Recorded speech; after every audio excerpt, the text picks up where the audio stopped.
기도하시겠습니다. 우주 만물의 창조주 되시고 영원히 변치 않으시는 하나님 아버지, 우주 안에서 티끌만도 못한 저희들을 주님을 향한 사랑과 순종의 결심이 시시각각 흔들리고 넘어지는 연약하고 죄악된 저희들을 건져주시고 주님께로 불러주신 은혜에 감사합니다. 주님께서 저희에게 주신 10가지 계명들을 하나하나 깊이 배우면서 이전에는 알지 못했던 적극적인 의미에서의 계명에 순종하는 삶이 무엇인지 알게 되었습니다. 하나님의 말씀을 배우고 그 말씀의 깊이가 얼마나 깊은지 알게 될수록 저희들의 죄가 얼마나 크고 깊은지 더 잘 깨닫게 됩니다. 나의 죄에 대해서는 둔감하여 죄를 가볍게 여기고 대수롭지 않게 생각하면서도 다른 사람들의 죄에 대해서는 예민하여 쉽게 정죄하였으며 사랑과 긍휼을 여기는 마음이 없이 율법을 내 죄성을 드러내는 도구로 사용한 적이 많았음을 고백합니다.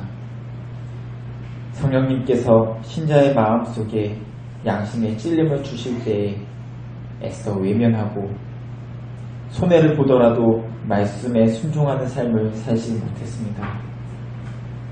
말로는 영원한 천국에서의 영원한 삶을 소원한다 하면서도 내 삶에서의 매 순간의 생각과 결정은 세상가치에 뿌리를 두고 있음을 발견합니다. 매 주일마다 예배를 드리고 설교 말씀을 들으며 우리의 연약함을 시인하고 죄에서 돌이켜 새로운 삶을 살겠노라 고백하면서도 쳇바퀴 도는 듯 성화되지 못하고 제자리인 것만 같은 우리의 믿음의 현실에 너무나 부끄럽고 괴롭습니다. 주님, 우리는 기도합니다.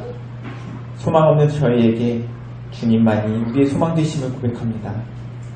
자꾸만 죄로 기우는 저희들이 매 순간 저희들의 연약함을 인정하고 주님께서 우리 삶의 주인이 되어주시기를 간절히 바라고 우리의 삶을 의탁할 때에만 우리에게 소망이 있음을 고백합니다. 우리의 삶이 주님의 말씀으로 가득 차 넘치고 주님의 음성이 늘 귓가에 울리고 우리의 모든 생각과 말과 행동이 주님께 맡겨지기를 간구합니다. 유한한 이 땅에서의 잠깐 즐기는 물질의 유혹과 오락거리들과 명예를 쫓기보다 빈곤하고 여러 고난들로 삶이 힘겨워도 우리의 모든 눈물을 씻겨주시고 위로해주시는 세상이 줄 수 없는 그 어떤 것과도 비교할 수 없는 참된 기쁨 되시는 주님 한 분만으로 만족하는 삶을 살게 하시고 그 삶을 추구하게 해주십시오. 오늘 이 시간에도 주님의 뜻을 알고 순종하고자 모인 완별교회의 모든 성도들과 함께 하셔서 말씀이 꿀보다 더 달게 하시고 성도의 교제를 통해 서로 권면하고 위로하며 성장하게 하시고 말씀대로 살고자 하는 갈망이 넘쳐나고 순종에서 오는 참된 기쁨을 누리게 해주시기 원합니다. 이 모든 말씀 살아계신 예수 그리스도의 이름으로 기도드립니다. 아멘.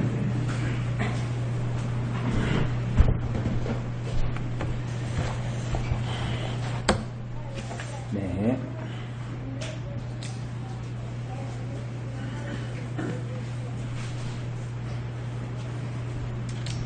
네, 우리 오늘 그 스가랴서가 좀 어려웠죠? 어려웠던 분들은 카톡으로 보내드리는 거 다시 한번 좀 들어보시고 이제 그 스가랴서가 3장밖에 안 남았습니다. 그래서 아무리 길게 해도 이제 뭐 4주, 뭐 5주 정도 될 텐데요. 그거 끝나고 약간 좀 고민하고 있습니다. 우리가 말라기서로 마지막 그냥까지 그거를 계속적으로 이어서 그냥 말라기 어차피 짧으니까 그렇게 갈지 아니면 우리가 고린도서를 하다가 멈췄는데 고린도서를 이제 계속해 나갈지 그건 좀 고민을 하고 있고요. 그래서 좀 오늘 본문 좀 어려웠으니까 한번 잘 보시고 또 놓친 부분도 있다면 잘 보시고 그렇게 해나가시면 될 것 같습니다. 네, 오늘은 우리 82, 지난주에 82 문답했고요. 오늘은 83, 84 문답을 할 차례입니다. 네.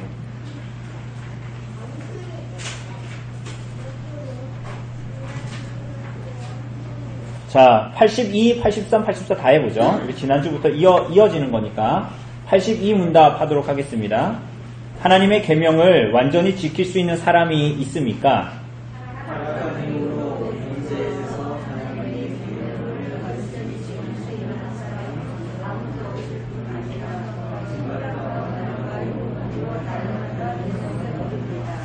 83입니다. 율법을 어긴 모든 범죄가 동등하게 가증스럽습니까?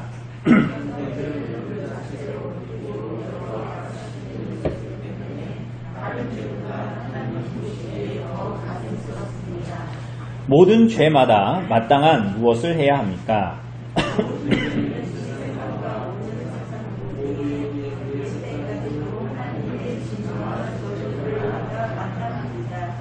네, 그렇습니다.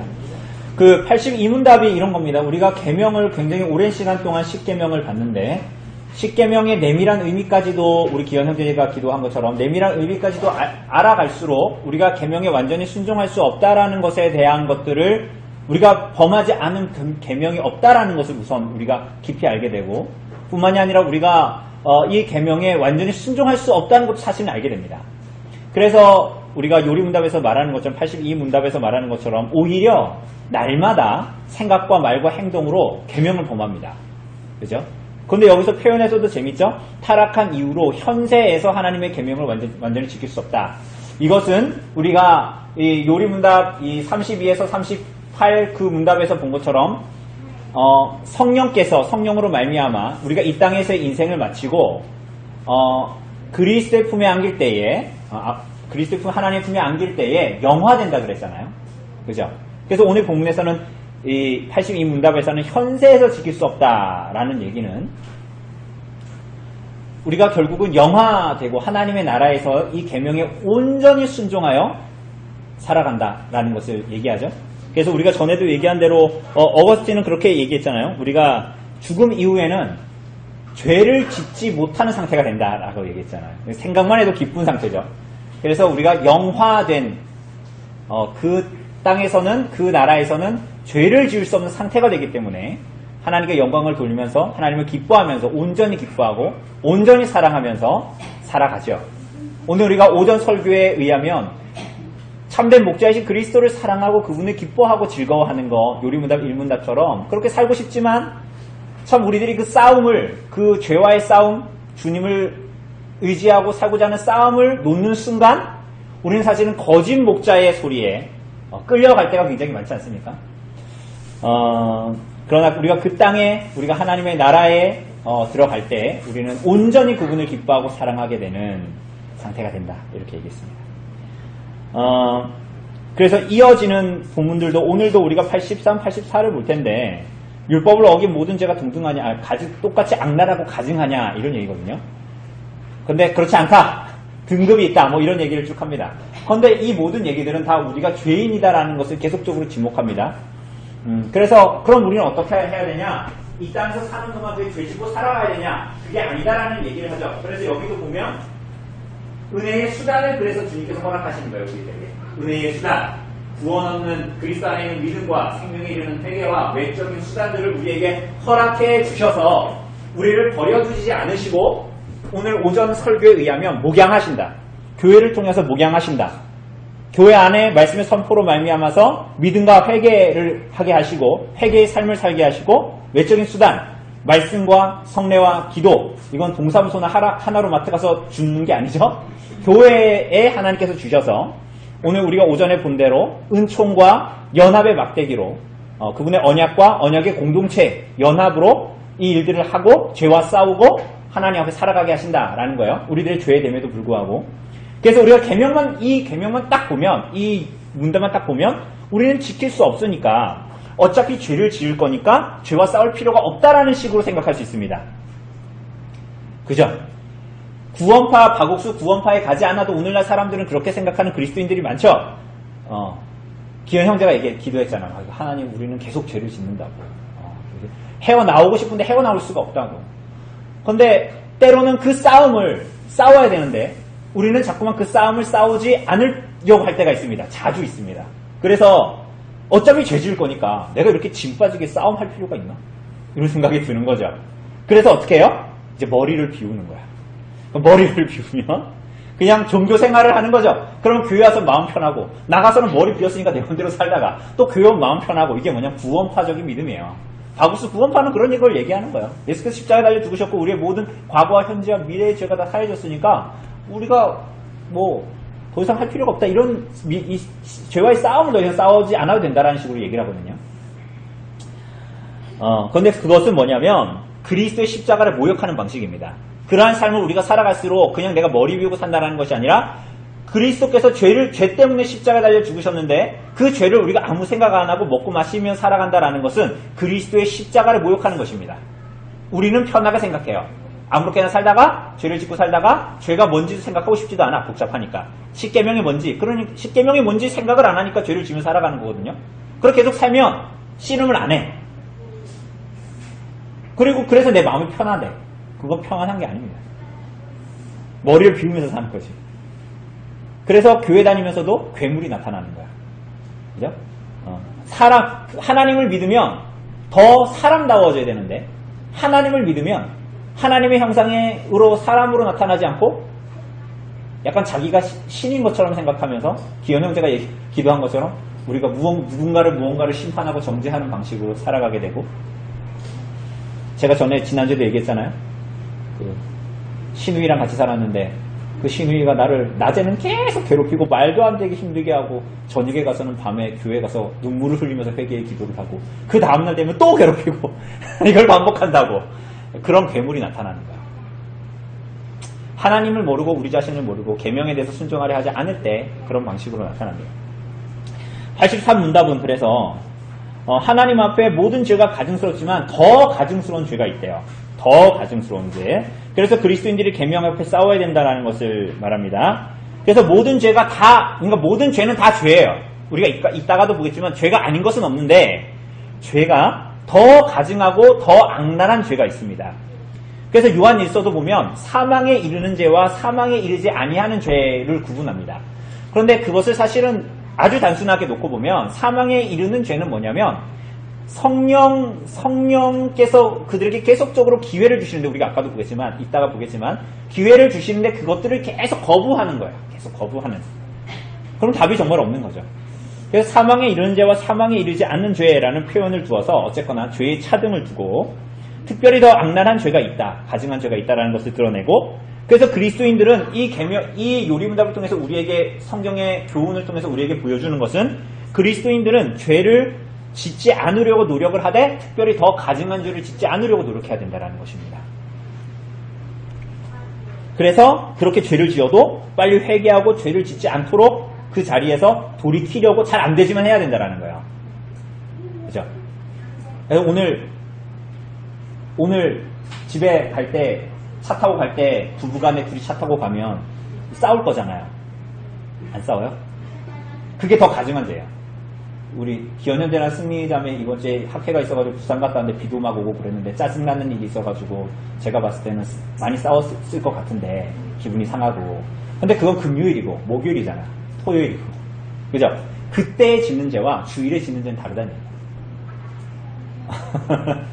왜? 예배 가운데 하나님의 말씀을 받고도 이 사람이 내가 그래도 죄를 계속 짓겠다라는 거잖아요. 더 악랄하고 더 가증한 죄다.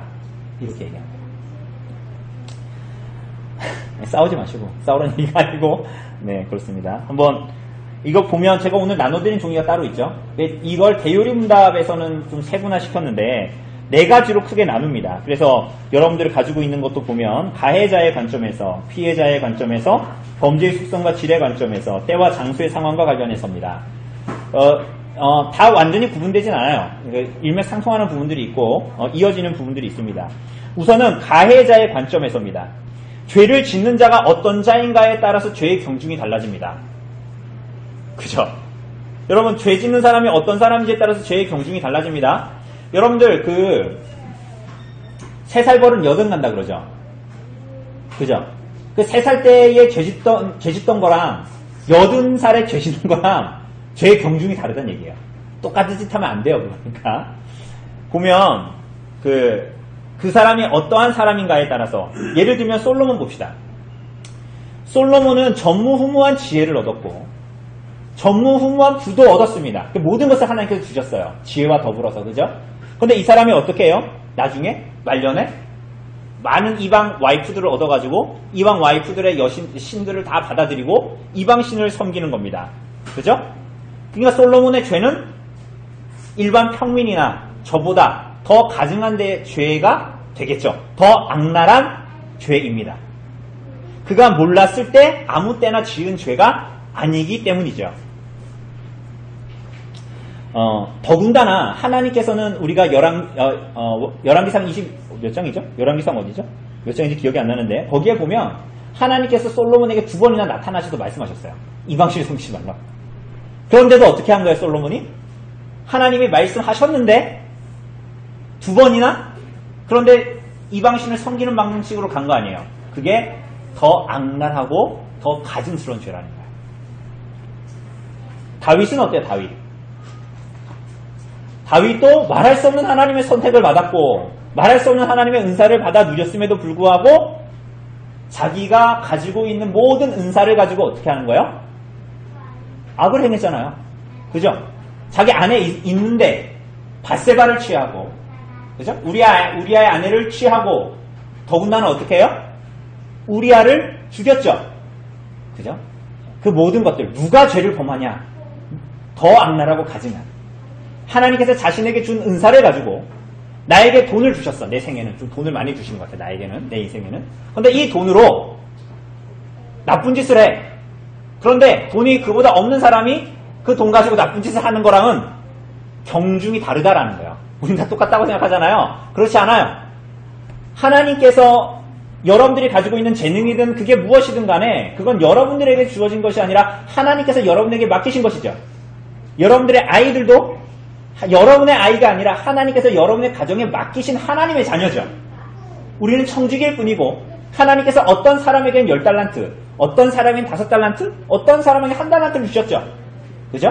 하나님께서는 그래서 그것을 통해서 너가 얼마나 부유함을 더 누리면서 살았는가를 우리에게 요구하시는 것이 아니라 하나님 앞에 얼마나 충성되게 응답하며 살았는가를 얘기하는 거예요. 1달란트로 왜 너는 10달란트 받은 사람들 10달란트 가지고 10달란트 못 남겼냐? 이렇게 1달란트 받은 사람한테 말씀하시지 않으신다는 거죠. 어쨌거나 하나님께 많은 것을 받은 자들에게 더 많은 것을 찾으십니다. 이걸 반대로 얘기하면 많은 것을 주신 자들이 죄를 지으면 하나님 앞에 더욱더 무거운 심판을 받게 됩니다. 그건 야고보서도 동일하게 얘기하죠. 많이 선생되지 말라 그러잖아요. 더 큰 심판이 너에게 임할 것이다 라고 얘기하니까. 저도 선생된 자잖아요. 제가 여러분들에게 막 설교하죠. 막 좋은 말을 하고 어떤 사람들은 우리 청년들은 왜 목사님은 자꾸 나한테 뭐라고 그러는지 모르겠어 이런 얘기해요. 당연히 자기가 죄 짓고 자기가 잘못한 걸 지적하니까 자기가 당연히 그럼 나를 탓하면 안 되잖아요. 그럼 내가 죄인이구나라는 생각을 해야 되는데 사람들은 그렇게 생각 안 하죠. 근데 동시에 제가 그런 설교를 하죠. 그럼 제가 설교를 할 때 저는 설교를 할 거 아닙니까? 이 설교는 사실은 제가 저 자신에게 하는 설교이기도 합니다.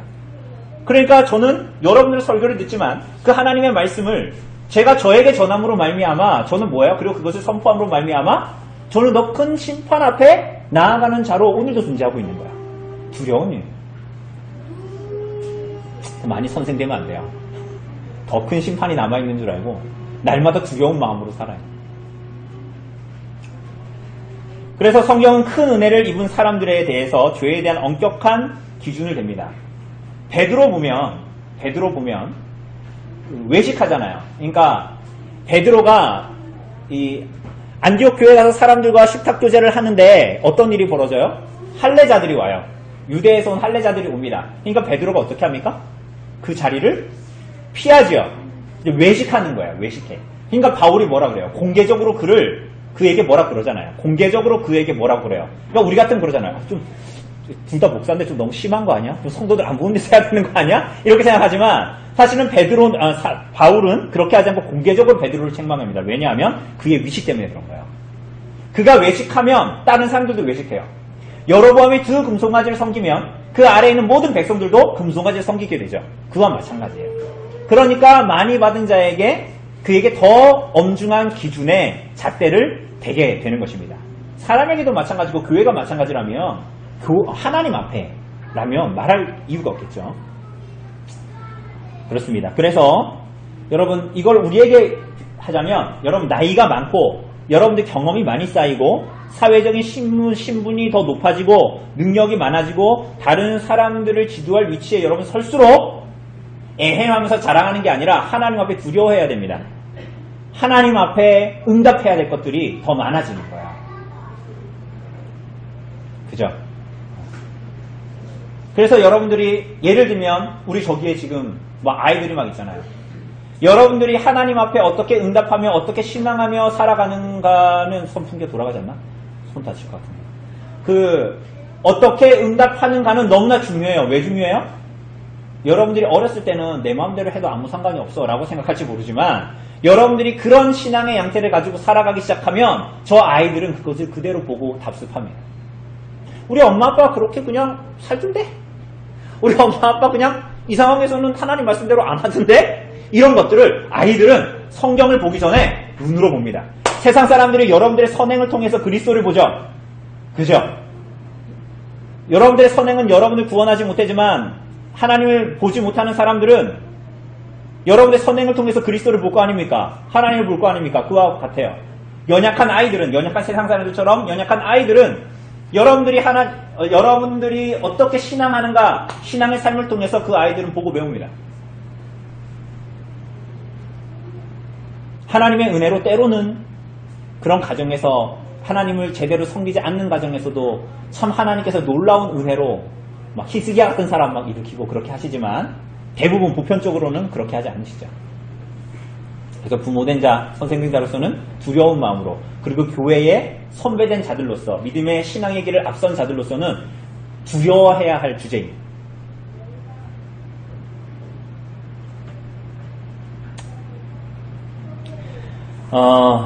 그렇습니다.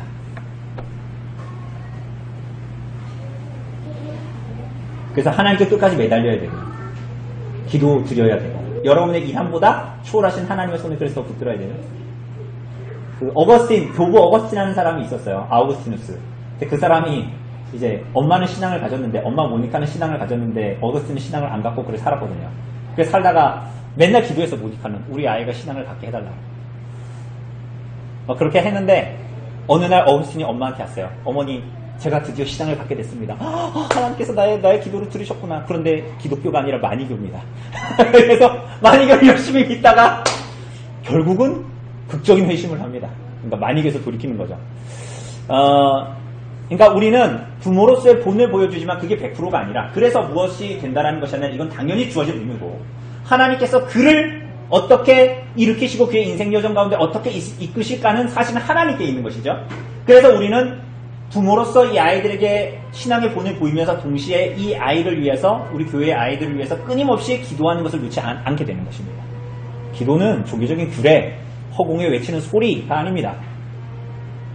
여러분 하나님이 전지전능하신 분이시죠. 거룩하신 분이시죠. 그분은 죄를 싫어하시는 분이십니다. 그죠? 그분은 전지전능한 분이십니다. 맞죠? 그래서 여러분들이 아무리 눈에 보기에 그건 불가한 일이라 해도 죄인을 돌이키시기에 누구보다도 능력 있으신 하나님이십니다. 왜? 그분의 성품이 전지전능하신 분이기 때문이고 그분이 긍휼이 풍성하신 분이시기 때문이고 심판 가운데서 긍휼을 베푸시길 원하시는 분이기 때문이에요. 그죠? 어쨌거나 우리가 더 큰 기준 가운데에 서게 될 자인 줄을 알고 우리가 하나님 앞에 매일을 살아야 되고 계명에 순종하는 삶을 살아야 되는 것입니다. 뿐만이 아니라 피해자의 관점입니다. 두 번째는. 그래서 피해자가 누구냐에 따라서 더 가증한 악랄한 죄가 있어요. 그래서 여러분들 사람에게 짓는 죄가 더 가증할까요? 하나님께 짓는 죄가 더 가증할까요? 하나님께 짓는 죄가 더 가증한 거야. 여러분들이 우리는 이렇게 자꾸 생각해요. 내가 이웃의 돈을 어느 정도 이렇게 사기쳐가지고 훔치는 게 1계명이 말하는 것처럼 다른 신을 내게 두지 말라는 계명을 어기는 것보다 그게 더 큰 거라고 생각해요. 그리스도인들조차도. 제 말이 이해되세요? 주의를 내가 잘 지키지 못하는 것보다 간음하고 살인하고 그게 마음으로 미워하고 욕하고 그런 훨씬 더 크다고 생각해요. 그런데 여러분 반대입니다. 반대예요. 하나님에 대한 계명을 지키지 못하는 것이 하나님께 직접 범하는 죄가 훨씬 더 가증하고 악랄한 것입니다. 그리고 하나님의 속성을 해치는 것, 우리 하나님의 속성 알죠? 하나님께서 전지전능하시고 선하시고 은혜를 베푸시고 그런 모든 것들 알잖아요. 하나님의 속성. 그런데 그 속성을 해치는 것, 그것이 더 가증한 것.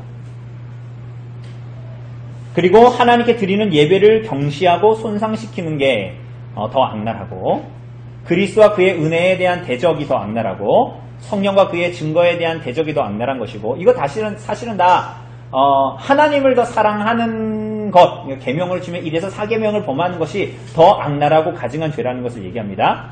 나아가서는 윗사람과 지도자에 대한 대적이 더 악랄하고, 친족과 영보자에 대한 대적이 더 악랄한 거고, 성도들에 대한 대적, 연약한 형제들에 대한 대적, 이런 겁니다. 그러니까 이렇게 할 수 있죠. 제가 예를 들면 우리 기현 형제한테 죄를 범하는 것보다 우리 아이들에게 죄를 범하는 것이 더 악랄한 죄예요. 이해되십니까?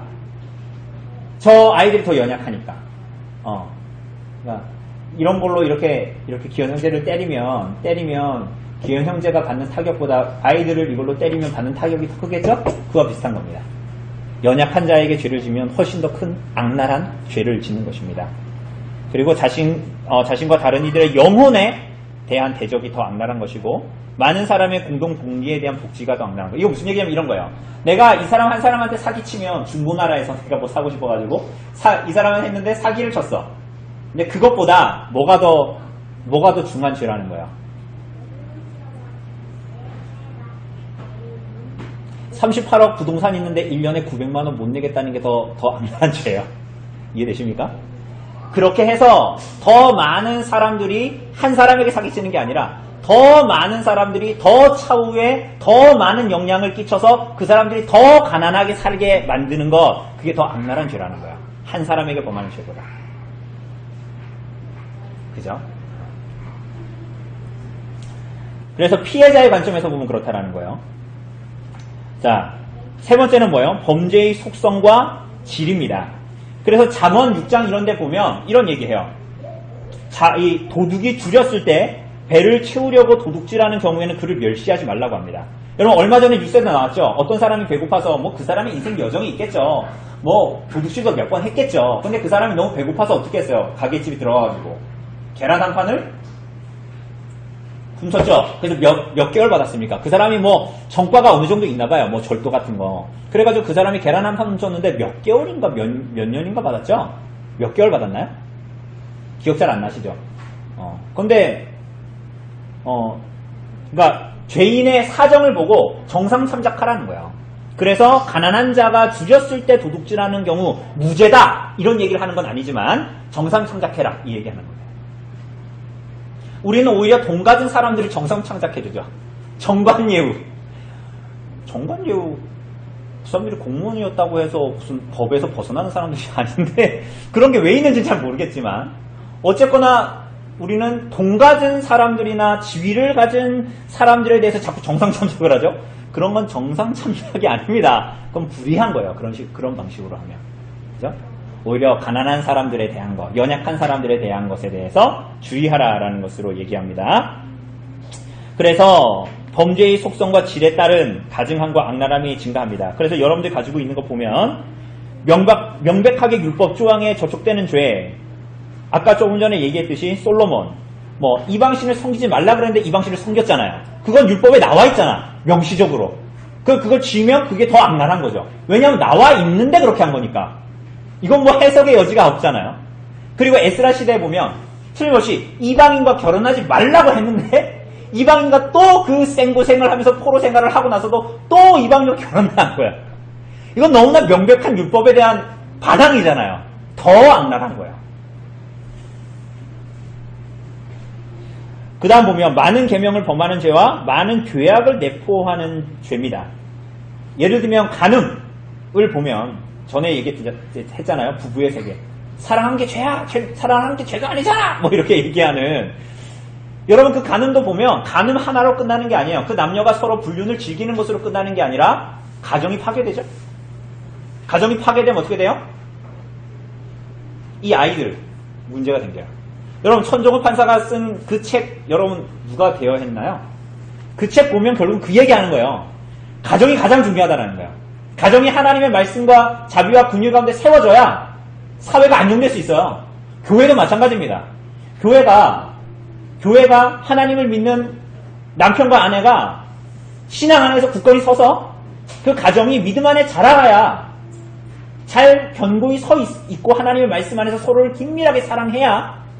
청장년들한테 카톡 보냈는데 둘 사이가 최고의 베프이자 최고의 남자요 여자가 되었을 때 그 가정이 굳건히 서고 가정은 안정되고 아이들은 신앙 안에서 바르게 자라기 시작합니다.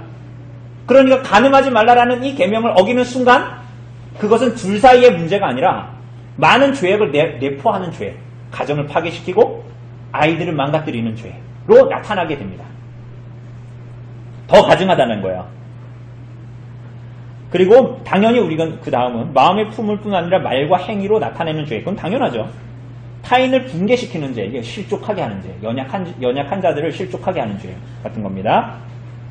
배상을 거부하는 죄, 죄 지었는데 양사오소 이런 거 있잖아요. 율법에 의해서 양을 훔쳤으면 4배로 갚고 소를 훔쳤으면 5배로 갚고 이런 거 있잖아요. 그런 배상 자체를 거부하는 죄. 하나님이 좋은 수단을 여러 번 베푸셨음에도 불구하고 범죄하는 죄. 이렇게 좋은 목사와 농담이에요. 진짜 그렇다는 게 아니라 이렇게 좋은 목사와 이렇게 좋은 교회와 이렇게 좋은 책 나눔과 이렇게 좋은 주중의 모임과 이렇게 좋은 성경 말씀을 수없이 인터넷 쇼핑만 하면 수없이 하나님의 말씀을 여러 가지로 쉽게 번역한 성경책이 있음에도 불구하고 그거 읽지 않으려고 하고 죄를 범하는 건 북한에 있는 사람들이 죄를 범하는 거하고 전혀 다른 의미입니다. 여러분들이 훨씬 더 큰 심판 앞에 서게 되는 거예요. 그 다음 뭐예요? 수많은 하나님의 자비를 풍성하게 베푸셨음에도 짓는 죄. 하나님이 여러분을 향해서 계속 오래 참으세요. 때로는 해초리를 내고 때로는 몸에 이상을 주고 때로는 자식들 잘못되게 하고 별의별 일들을 다 해서 여러분 우리를 바르게 인도하시려고 해요. 근데 그럴 때마다 하나님께서 여러 번 풍성하게 자비를 베푸셨어. 깨닫게 하셨어. 그 다음에도 그러잖아요. 여러 번 심판하셨어. 전쟁과 칼과 기근. 그럴 때 우리는 뭘 깨달아야 돼요? 하나님이 나를 부르시는 걸 깨닫고 나 자신을 돌아봐요. 저희 그랬잖아요. 감기만 걸려도 저는 유약한 사람이라 그런지 모르겠지만 저는 감기만 걸려도 저는 감기 걸리면 목부터 아프거든요. 저는 목 아픈 게 너무 싫어요. 근데 저는 감기만 걸려도 내 자신의 죄를 돌아봐요. 정말로 그래야 돼요. 모든 사람들은 하나님께서 우리들에게 풍년만이 아니라 가난도 허락하시는 하나님이시고 건강만이 아니라 질병까지도 우리에게 허락하신 하나님이라면 지금 이 코로나 사태와 지금 코로나뿐만이 아니라 여러분 지금 아까 김 집사님하고도 얘기했는데 수혜를 안 입은 지역이 거의 없고 야채값이 폭등할 거고 과일값이 폭등할 거고 언약 백성들 이스라엘에 의하면 전쟁과 칼과 기근이 오면 그냥 어쩌다가 이런 일이 생겼나 보다가 아니라 이 모든 것을 통해서 자신의 삶과 자신의 교회에서의 삶과 자신의 하나님 앞에서의 인생을 돌아봐야지. 그렇지 않으면 더 가증한 죄를 짓고 있는 거예요. 하나님께서 말씀하시는 것을 똑다시 알아들어야 됩니다. 그렇다고 해서 전에도 얘기했지만 길 가다가 돌에 걸려 넘어졌는데 이거 하나님 내가 뭐 저기나 이렇게 하라는 얘기는 아니지만 모든 것을 하나님 앞에 회개하는 도구로 삼아야 됩니다. 그렇지 않으면 우리는 더 악랄한 죄를 지게 됩니다.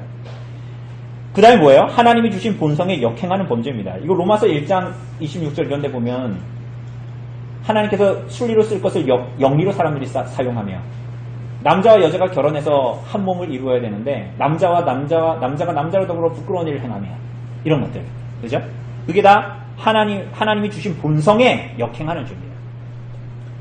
양심의 확인을 받고도 하는 범죄. 하나님의 말씀이 그렇다 하는 것을 오늘 기현 형제가 기도하면서 많은 얘기를 했어요.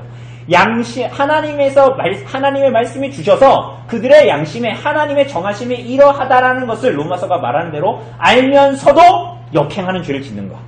그게 더 악랄한 죄다. 저 아이들이 십계명 몰라서 짓는 죄는 여러분들이 십계명을 알면서 짓는 죄하고는 질이 다른 죄라는 거예요. 공적인 사적인 충고에도 불구하고 범죄하는 거. 제가 여러분들의 신방에서 이런저런 얘기하죠. 그죠? 여러분들 제가 그럴 때마다 여러분 생각하십시오. 그거는 여러분들 향한 저의 권면입니다. 그냥 제가 아무 말 대잔치 여러분들에게 가서 하고 있는 게 아니에요. 제가 여러분들의 삶의 내용을 알고 그래서 여러분들에게 좋은 말로 권면하는 것이지 그냥 제가 여러분들한테 기분 좋으라고 아무 말 대잔치 하는 거 아니잖아요. 그죠? 공적 사적인 충고에도 불구하고 범죄하는 것, 더 악랄한 것입니다. 신방을 받고 하나님의 말씀과 우리 가정에 하나님 앞에 어떻게 살아야 되는 것에 대한 권면을 받고도 여전히 그렇게 계속 돌아가. 그러면 더 악랄하게 죄를 짓는 거예요. 하나님 앞에 더 큰 심판 앞으로 나아가는 것이다. 그 다음에 보면 교회의 권징을 받는 범죄, 당연하죠. 국가의 징벌을 받는 범죄, 당연하죠. 우리의 기도와 목적과 약속에 접촉되는 범죄, 서약한 것을 어기는 죄, 당연하죠. 언약을 했는데 어기는 죄, 사람이나 사람에 대한 계약을 어기는 죄, 당연하죠. 그 다음에 세 개는 고의로, 의지적으로, 외람되게, 경솔하게, 자랑하며 악독하게 행하는 범죄, 자주, 왕고에게 쾌락을 위해서 행하는 죄, 그걸 지속적으로 혹은 범죄 후에 또 범하는 죄, 더 악랄하다. 뿐만이 아니라 때와 장소와 상황에 따라서 다릅니다. 가해자가 언제, 어디에서 범죄를 했는가에 따라서 달라진다라는 거예요. 엘리사의 사환이 나아만이 갔잖아요, 그냥. 이 엘리사 주려고 가지고 왔는데 그냥 가라 그랬잖아. 근데 사환이 그거 아까워가지고 가가지고 의복두벌하고 금덩이 받아왔잖아요. 그러니까 엘리사가 뭐라고 해요? 지금이 그런 것들을 받을 때냐 이렇게 얘기했죠. 지금이. 어느 때에 죄를 범하는가가 훨씬 더 중요합니다. 그리고 예레미야서 같은 데 보면 성전에서 이 죄를 범하는 것, 그들이 성전에 와서 무슨 짓을 행하는 것, 이런 것이 다른 것보다 훨씬 더 가증한 죄다 이렇게 얘기합니다. 그래서 대요리 문답은 이렇게 나눠요. 첫 번째로는 주일에 짓는 죄입니다. 같은 죄라도 여러분들이 주일에 하나님을 경외하지 않는 죄를 범하는 것은 평일에 짓는 죄보다 훨씬 더 중요한 죄입니다. 주일이 대단해서가 아니라 여러분들 주일날에 하나님의 말씀을 듣고 하나님을 예배하잖아요. 하나님을 예배한다는 건 뭐예요? 하나님을 만난다는 거예요. 하나님을 만나고 우리의 목자이신 그분의 음성을 들었잖아. 그런데 그분의 음성과 정반대로 간다는 거죠. 더 중한 죄. 그리고 그 다음에 보면 다른 신성한 경배, 예배 때에 범하는 죄는 더 가증하다. 그러니까 예를 들면 금식하면서 경건 생활을 하는 가운데에, 경건의 시간을 갖는 가운데에 막 금식하면서 다투고 이런 거 있잖아. 이사야서에서 말하는 대로 그런 게 더 중한 죄, 가증한 죄입니다. 그리고 그 다음에 보면 예배 직전이나 직후에 범하는 죄는 더 가증하다라고 얘기합니다. 그러니까 그럴 바에는 아예 예배를 안 드리는 게 낫죠. 오해하지 마세요. 예배를 드리지 말라는 건 아닌데 하나님께 예배를 드렸으면 하나님을 만난 것이기 때문에 마음을 다잡고 범죄하는 것을 그만두어야 하는 방식으로 나아가야 되는 거지. 그게 마치 아무것도 아닌 것처럼 또 그전처럼 또 죄를 짓고 어제 그저께처럼 또 죄를 짓는 거 주일에 하나님 앞에 더 가증한 죄입니다. 실수를 미리 막거나 바로잡는 도움에도 불구하고 짓는 죄입니다. 여러 훈계나 징계를 받고도 훈계와 징계를 가볍게 여기는 더 중한 죄, 더 가증한 죄. 공적인 자리나 사람들 면전에서 죄를 범하여 사람들을 도발하거나 더럽게 하는 행위는 더 가증합니다. 여러분 공적인 자리나 사람들의 면전에서 짓는 죄가 더 가증한 거예요. 압살롬이 반역을 일으키고 나서 한 일이 뭡니까? 아이도벨의 계략을 따라서 한 죄가 뭐야? 다윗의 후궁들을 자기에게는 엄마죠 사실은. 근데 후궁들이니까 어쨌거나 후궁들을 어떻게 해요? 이스라엘 사람들이 다 보는 한낮에 대낮에 옥상에서 범하는 거야. 그렇죠? 이스라엘 모든 백성들이 보는 공적인 자리에서 모든 사람들 안에서 죄를 범하는 것은 훨씬 더 음지에서 짓는 죄보다 훨씬 더 가증한 죄다. 때로는 사람들이 나는 솔직한 사람, 나 솔직한데? 나 쿨한데? 이러면서 그건 쿨한 게 아니라 앞뒤 분간을 못하는 거야. 자기는 솔직하다고 말하면서 사람들한테 아무렇지 않은 죄된 말과 죄된 행동을 하는 거, 그게 사람들은 되게 자기는 정직하고 쿨한 사람이라고 생각해요. 그 사람은 내가 봤을 때는 거의 짐승과 같은 수준인 거야. 부끄러움을 모르는 거죠.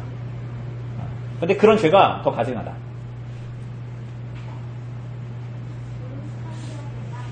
여러분 그러면 이 죄의 가중함을 덜어주는 것은 뭘까요? 하나님 앞에 겸비하고 겸손한 거예요. 심판 중에도 긍휼을 잊지 하시는 하나님 앞에 겸비한 겁니다. 여러분 아합, 우리 열왕기 봤으니까 아합 왕이 누구의 포도원을 뺏었어요? 누구야?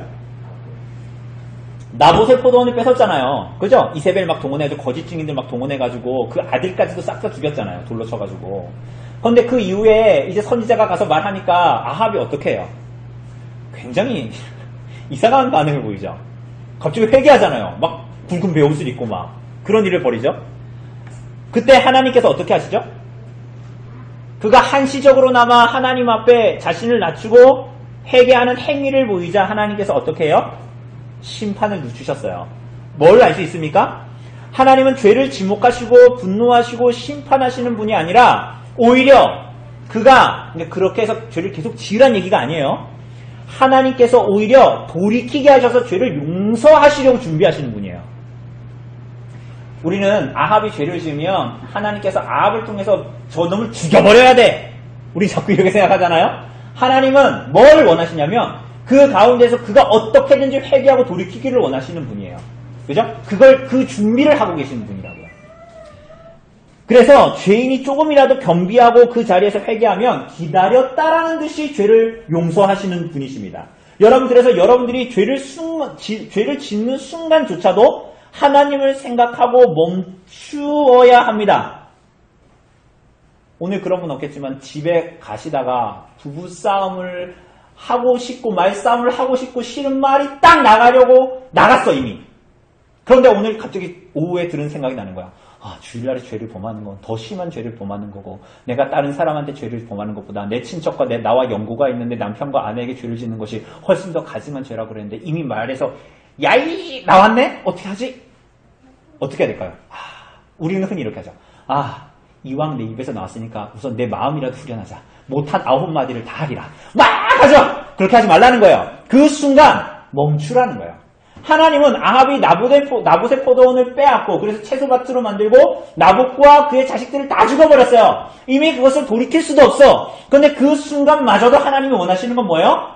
심판 가운데서도 긍휼을 잊지 아니하시는 하나님께서 그 자리에서 돌이키기를 원하십니다.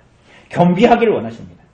하나님은 우리들의 여러분과 저와 같은 인생들이 뭘 어떻게 하겠습니까? 그런데 하나님은 그 하나님의 긍휼을 기다리고 돌이키려는 우리들의 시도와 노력을 공로로 보신다는 게 아니라 귀하게 보신다. 애쓴다. 딱 그거로 보시는 거야.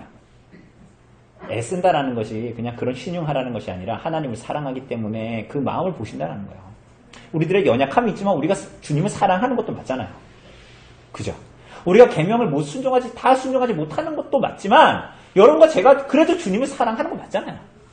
예수 그리스도 그분이 나의 모든 상급이 된다는 거 여기 중에서 누가 고백 안 하겠어요? 우리 정말 진실로 그렇게 고백하잖아요. 그래서 오늘 이 자리에 모인 거 아닙니까? 그죠? 하나님께서 그 중심에 하나님을 사랑하는 마음과 겸비한 마음을 기뻐하십니다. 포기하지 마시고 히브리서가 말하는 대로 싸워야 돼요. 근데 오늘날의 중요한 점 뭐예요? 히브리서 12장이 말하는 것처럼 피 흘리기까지 죄와 싸우기를 싫어합니다. 내가 수고와 대가를 지불하면서 싸우기를 싫어요. 선순환 이렇게 항상 흘렀어요. 그런데 이게 이렇게 물이 항상 흐르면 항상 하나님의 법에 어긋나. 그럼 우리가 어떻게 해야 돼요? 물이 자꾸 이렇게 흐르면. 근데 이렇게 흐르면 이렇게 흘러야 되거든요. 그럼 어떻게 해야 돼? 내가 이걸 어떻게 해야 돼요? 거슬러서 올라가야 되죠. 그러면 힘들겠어요? 안 힘들겠어요? 힘들죠. 역행해야 되니까. 내가 지금까지 살아온 방향과 역행해야 되니까. 악순환을 선순환으로 옮겨야 되니까 피 흘리기까지 싸우는 일이 그래서 필요해요. 대가와 수고를 지불하는 일이 그렇게 필요해요. 여러분들 가운데 그런 사람들 없으니까 38억 가지고 1년에 38억 부동산 가지고 1년에 900만 원 돈 내는 게 싫은 거예요. 왜 싫을까요? 그것들을 계속 누려왔거든. 그렇게 계속 살아가도 그렇게 해서 내 부동값이 오르고 다른 사람들 우리 아이들 저 아이들 집 못 갖는 거, 집값 오르는 거 이런 생각 안 하거든. 그러니까 이 악순환으로 계속 가는 게 좋은 거야. 그래서 데모하는 거예요. 저는 굉장히 충격적으로 봤어요. 어떻게 그 돈을 가지고 900만 원 되는 거 아까워할 수 있지? 9천만 원도 아니고. 그러니까 선순환으로 가려면 어떻게 되는 거예요? 내가 싫어하는 것들을 해야 되거든요. 지금까지 악순환으로 얻었던 내 기쁨과 즐거움들을 버려야 되는 게 너무 많거든요. 그래서 피 흘리기까지 안 싸우는 거예요. 그리스도인들이 마찬가지예요. 그래서 안 싸우는 거예요. 오늘날 사람들은 죄를 죄라고 여기긴 하지만 피 흘리기까지 싸우지를 않는 거예요. 여러분 돈 벌려고 끼니도 거르죠? 돈 벌려고 끼니도 거르잖아요. 돈 벌려고 밤늦게까지 잠 못 자면서 돈 벌려고 하죠. 성경은 그것보다 더 죄와 싸우라고 얘기해요. 돈 벌려고 끼니 걸으면서 밤새면서 일하는 것보다 훨씬 더 죄와 싸우라고 말씀하십니다. 여러분, 신자는 그래서 죄와 싸우지 않는 사람은 신자가 아니다라고까지 말할 수 있습니다. 그래서 그리스도인들이 세상에서 잘 살고 이윤을 내고 업적을 내는 것보다 훨씬 더 중요한 것은 얼마나 그가 그리스도의 대속, 십자가의 대속의 가치와 승리에 붙들려서 죄를 정복하는 삶을 살았는가, 살아냈는가 하는 거예요. 여러분, 하나님 앞에 우리가 다 갈 거죠. 하나님, 여러분들이 뭘 물어보실 것 같아요? 살아가면서 돈 얼마나 벌었냐? 너 통장에 명의 몇 개나 찍혀봤냐? 너 집 몇 채 가졌냐? 얼마나 좋은 집에 살았냐? 땅 몇 평 가지고 있냐? 자식들 잘 키워가지고 좋은 대학 갔냐? 자식들은 좋은 직장 가졌냐? 이런 거 물어보실 것 같아요? 수에 칠 가치도 없는 것들이에요, 그런 것들은. 그래서 우스갯소리가 있잖아요. 어떤 사람이 죽어가지고 천국에 갔대요. 근데 자기가 천국 갈 때 자기가 평소에 되게 소중하게 여겼던 이 금두꺼비, 순금 금두꺼비를 가지고 이렇게 갔대요. 천국에서 천사가 문을 열어주면서 잘 왔어 하면 열어주면서 그건 얘기했대요. 야, 근데 너 보도블록은 왜 갖고 왔냐 이랬대요. 제 말이 이해가 안 가요? 금덩이가 거기서 아무것도 아니라는 거예요. 그리스도께서 여러분과 저의 인생을 통해서 아브라함을 갈대하고 그래서 부를 때도 마찬가지예요. 그의 일생을 다 들어서 아브라함 그에게 그와 같은 인생을 우상을 섬기는 그를 불러내서 그의 인생 여정을 다 통해서 하나님께서 그에게 원하시는 것은 딱 한 가지. 아브라함 그에게 하나님만이 그의 상급이 되게 하는 거예요. 여러분과 저에게도 마찬가지입니다. 그래서 우리는 그분만이 우리의 상급이기 때문에 죄와 싸우는 삶을 살아가는 것입니다. 여러분, 존 오웬, 여러분들 책 요즘에 그래 자주 빌려가시는 것 같은데 저기에 보면 빨간 책, 얇은 책 있어요. 존 오웬, 죄 죽이기.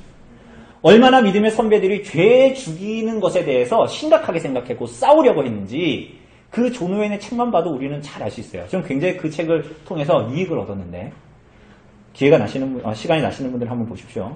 그래서 그리스도께서 십자가에서 이루신 대승을 우리 이미 이겼어요. 그죠? 다 이겼어요. 이 승리는 어떻게 할 수가 없어. 그런데 다만 우리에게 남겨진 전투를, 소소한 전투를 충성스럽게 해나가는 자들이 누구예요? 그리스도인들이에요. 교회예요. 이렇게 얘기합니다. 예, 짧게 84문답 5분 안에 끝낼게요. 84문답은 여러분 죄에 대한 보응이에요. 그래서 사람이 지은 죄가 어떤 결과를 가지고 왔냐는 거예요. 어떤 결과를 가지고 왔어요? 이 세상과 내세에서까지도 뭐라 그래요? 하나님의 진노와 저주를 받게 된다. 그야말로 주님께서 에덴 동산에서 선악을 알게 하는 나무의 열매를 따먹음으로 말미암아 범죄함으로 말미암아 그들에게 주어진 게 뭐야? 죽음이잖아요. 죽음. 그죠? 죄에 대한 보응이다 라고 얘기합니다. 그래서 이 죄의 보응인 죽음은 우리들의 삶에 다양한 방식으로 나타나요. 최종적으로는 죽음으로 나타나요. 저 책입니까? 죽은 자의 집 청소. 죽는 거. 저 사람은 이제 홀로 고독사하거나 이런 사람들의 집을 청소하는 사람의 얘기예요.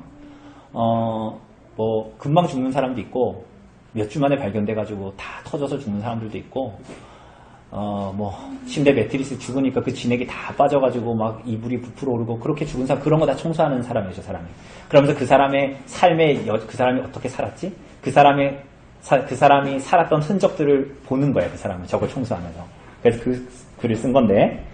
어쨌거나 사람은 죽어요. 그런데 그 죽음으로 달려가는 삶에는 다양한 형태로 나타납니다. 이 죽음의 냄새는. 그래서 어떻게 돼요? 여러분, 아담과 하와가 선악과를 먹고 나서 가장 먼저 나타난 반응이 뭐였어요? 어떻게 됐어요? 눈이 밝아졌죠? 그 눈이 밝아졌다라는 건 긍정적인 뜻이 아니에요. 부정적인 뜻이에요. 눈이 밝아져서 자기 자신의 모습을 있는 그대로 받아들이지 못하고 왜곡되게 받아들여요. 그래서 어떻게 돼요? 그 사람들이 서로 부끄러워가지고 수치로 막 무화과 나뭇잎으로 가리죠? 그게 무슨 얘기냐면, 원래 못 봤는데 보기는 이런 얘기가 아니라, 눈이 밝아졌다라는 거, 그 사람이 하나님의 형상으로 지음받았음에도 불구하고 그가 왜곡된 자기를 받아들이는 거예요. 어떻게? 자격지심, 왜곡, 편견. 이런 것들을 갖고 나 자신도 보고 서로도 보는 거예요. 그래서 그걸 막 가리는 거야. 그래서 여러분 여기 노란 책 지금은 저기다 꼽아놨는데 담이라는 책처럼 서로를 향해서 담을 쌓는 거야. 자기 자신에게도 담을 쌓고 다른 사람에게도 담을 쌓고. 이게 바로 죽음의 한 형태입니다. 또 나타나는 건 뭐예요? 낯을 피해서 그 사람들이 어떻게 해요? 하나님의 낯을 피해서 뭐예요? 숨어요. 왜 숨죠? 왜 숨을까요? 죄로 인해서 하나님, 거룩하신 하나님과 교제하는 것이 마음에 어때요? 부담스러워. 그래서 책망받을까봐 두려워서 이제 하나님은 사랑의 대상이 아니라 어떤 대상이 되는 거예요? 두려움의 대상, 부담스러운 대상, 만나고 싶지 않은 대상이 되는 겁니다. 그래서 자기만의 성 안에 갇혀서 그렇게 살게 되죠. 그래서 창세기에 보면 사람들이 다 범죄한 자들이 벗어나서 하는 것들이 다 뭐냐면 성을 짓고 막 가인도 보면 그런 것들을 하는 거거든요. 하나의 이제 상징이죠. 그래서 그 안에서 도살의 날까지 지내게 됩니다. 결국은 그러한 삶의 양태는 죽음으로 별말짓게 되죠. 뿐만이 아니라 자기가 죄 지어놓고 누구 탓했어요? 여자가 누구 탓했어요? 여자가 누구 탓했습니까? 뱀 탓하고, 그리고 아담은 누구 탓했어요? 하와 탓하고. 다 남 탓하는 거야. 이게 다 여러분들이 집에서 흔히 하는 거 있잖아요. 그게 다 죽음의 형태예요. 원래 우리에게 없었던 건데 죽음이 다가오고 있다라는 거, 죽음이 우리 안에 편만에 있다라는 증거예요. 증거. 또 뭡니까? 여자와 여자의 후손과 뱀과 뱀의 후손이 원수가 된다. 이 땅에서 결정적으로 하나님의 결정적인 도움 없이 이 땅에서 우리는 모든 것을 정복하고 다스리는 존재로 분을 받았잖아요. 하나님 앞에. 그런데 더 이상 하나님의 결정적인 도움 없이는 정복하고 다스릴 수 없는 존재가 세상에 존재하게 됐다라는 거예요. 그래서 우리가 공중의 권세 잡은 자에게 종묘를 타듯이 끌려다니는 거예요. 또 땅도 저주를 받았고 그 결과 아담은 평생 수고해야 소산을 얻을 수 있다. 땀 흘리고 이렇게 해야 입에 풀칠할 수 있고, 원래 옛날엔 농사가 고되지 않았고 생태계는 점점점 파괴되고 있는데 앞으로 더 파괴될 것 같고 더 살기 힘들 것 같은데, 어쨌거나 생태계는 아무런 이상이 없었고 농사가 고되지 않았음에도 불구하고 타락 이후에 이런 일들이 벌어진다. 그게 뭐야? 죽음의 징조들이에요. 여러분, 우리가 정상이 아니죠?